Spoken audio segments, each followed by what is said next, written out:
यहाँ पे हम कवर करने वाले हैं DRDO के एक नए प्रोडक्ट को, जो कि एक स्ट्रेटोस्फेरिक एयरशिप है। डेवलप किया है इसको ARDE ने। तो पहली बार जो फ्लाइट ट्रायल है वो कंडक्ट किए गए हैं मध्य प्रदेश के शिवपुर में। यहाँ पे जो इसकी लॉन्चिंग है, ऑल्टीट्यूड है वो स्ट्रेटोस्फेयर में था। जो ऑल्टी था वो 17 किलोमीटर के अराउंड था। और जो इसकी फ्लाइट है वो 62 मिनट तक चली है। और फ्लाइट के टाइम पे ये जो पेलोड लेके गया था कम्युनिकेशन के लिए, तो उसके तो जो डेटा है वो इसने ट्रांसमिट किए हैं सिस्टम पे। और भी जो ऑन बोर्ड सेंसर्स थे उन सब का वैलिडेशन हुआ है। और कुछ जो नई टेक्नोलॉजी है, जैसे कि इमरजेंसी डिफ्लेशन सिस्टम और जो इनवाला प्रेशर कंट्रोल है, उन दोनों को वैलिडेट किया गया है।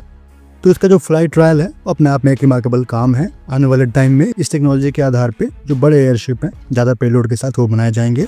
अभी जो फ्लाइट कंडक्ट की गई है इसका भी आप इस्तेमाल कर सकते हो ISR रोल के लिए। मतलब हम सभी जानते हैं कि किसी वॉर कंडीशन में अगर आपके पास एनिमी के बारे में इन्फॉर्मेशन है, उनके डिप्लॉयमेंट को लेकर इन्फॉर्मेशन है, वेपन को लेकर इन्फॉर्मेशन है, मतलब आपके पास क्रेडिबल इंटेलिजेंस है, तो आपके पास अपर एज होगा। तो उन कुछ केसों में और अपर हैंड के लिए जो ISR रोल है वो क्रूशियल हो जाता है। अगर आप जो ISR है वो सैटेलाइट से करोगे तो जो क्लैरिटी है, रेजोल्यूशन है, वो जो बैंडविड्थ है वो उतना स्ट्रॉन्ग ना मिले जितना कि आप स्ट्रेटोस्फेयर से देख के मिल जाएगा आपको। तो वो पॉइंट हो गया। और जो सेकंड पॉइंट है, अगर जो आपके ISR एयरक्राफ्ट हैं वो फ्लाई कर रहे हैं तो एनिमी की टेरिटरी में, एनिमी के एयर स्पेस में नहीं जा सकते। तो उस केस में जो इस ऑल्टी पे फ्लाई करने वाले एयरशिप हैं वो एडवांटेज लेके आएंगे। भारत के केस में अगर इस तरह का जो शिप है वो पाकिस्तान के ऊपर फ्लाई करता है ISR रोल के लिए, तो उस ऑल्टी पे इसको इंटरसेप्ट करना आसान नहीं होगा। ना ही उनके पास ऐसा कोई एयरक्राफ्ट है जो कि इस ऑल्टी पे फ्लाई कर सके। तो वैसे केस में अगर इस तरह के जो मल्टीपल एयरशिप है वो आप लॉन्च कर देते हो, अगर वो एक ग्रुप बना लेते हैं, आपस में डेटा शेयर करते हैं, तो एनिमी के ऊपर जो कंट्रोल है, इंटेलिजेंस है, वो आपको आसानी से मिल पाएंगे। फायदा यहाँ पे ये है कि एक कॉस्ट इफेक्टिव मेथड है। अगर शूट डाउन भी हो जाता है तो आपको ज़्यादा नुकसान नहीं होगा और इसको आप मास प्रोड्यूस कर सकते हो। तो ये सारी चीज़ें हैं। अगर आप इसको रिकवर करना चाहते हो तो यहाँ पे ऑन बोर्ड इन एयरशिप पे जो स्टीयरिंग सिस्टम है, थ्रस्टर्स हैं, इलेक्ट्रिक थ्रस्टर्स, वो दिए गए होते हैं। जहाँ तक बात है पावर की, इलेक्ट्रिसिटी की, तो वहाँ पर जो प्रोपल्शन यूनिट है जो कि सोलर पावर से चले, वो भी दिया गया होता है। तो स्ट्रेटोस्फेयर में जो एयर की डायरेक्शन है, वेलोसिटी है, उसको देखते हुए ये मूव करेगा और अपने थ्रस्टर का इस्तेमाल करेगा।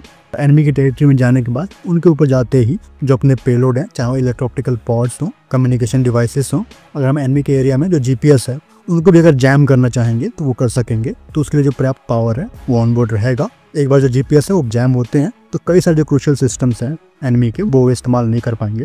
तो इन्फॉर्मेशन गैदरिंग के लिए तो है ही, अगर आप चाहोगे ऑफेंसिव रोल में इस्तेमाल करने का तो वहाँ भी एप्लीकेबल है। तो सर्वेलेंस, कम्युनिकेशन और कई केसों में रिसर्च के लिए भी इनका इस्तेमाल होता है। स्टीयरिंग और नेविगेट करने के लिए एक पॉइंट से दूसरे पॉइंट, यहाँ पर जो वेक्टरिंग है, थ्रस्टर्स हैं, रोटेबल थ्रस्टर्स, वो दिए गए हैं। कई केस में जो फिन्स हैं वो दिए जाते हैं। और जो बायंसी कंट्रोल है, कई केस में उनका भी इस्तेमाल करके जो स्टीयरिंग है वो की जाती है। नेविगेट करने के लिए यहाँ पे जो ऑनबोर्ड कंप्यूटर्स हैं इनके ऊपर वो दिए रहते हैं। यहाँ पे जो चैलेंज है वो यही रहता है कि जो स्टीयरिंग है वो आप कैसे करोगे, क्योंकि स्ट्रेटोस्फेयर में जो एयर है वो काफ़ी थिन है, तो जो कंट्रोल है प्रोपल्शन को लेके वो उतना आपके पास नहीं होता। वो चीज़ यहाँ पे DRDO ने अच्छे से प्रूव की है। और कहीं ना कहीं जो विंड में ड्रिफ्ट है स्ट्रेटोस्फेयर में वो काफ़ी ज़्यादा होता है, तो उसको भी आपको मैनेज करके चलना पड़ता है, वो कैलकुलेशन रखना पड़ता है। सो अपने आप में एक बड़ा अचीवमेंट है ये। होपफुली इस टेक्नोलॉजी के आधार पर जो प्रोडक्ट हैं वो आने वाले टाइम में और आपको डिप्लॉयड दिखेंगे। लेकिन अगर हम टाइमिंग की बात करेंगे, जिस तरह के टेंशन चल रहे हैं, मैं उम्मीद करूँगा कि जो इस तरह के प्रोडक्ट हैं वो जल्द से जल्द एप्लीकेशन में डाले जाएँ और जो ISR रोल है वो ये करते हुए दिखें। फिलहाल इस वीडियो में इतना ही। जय हिंद।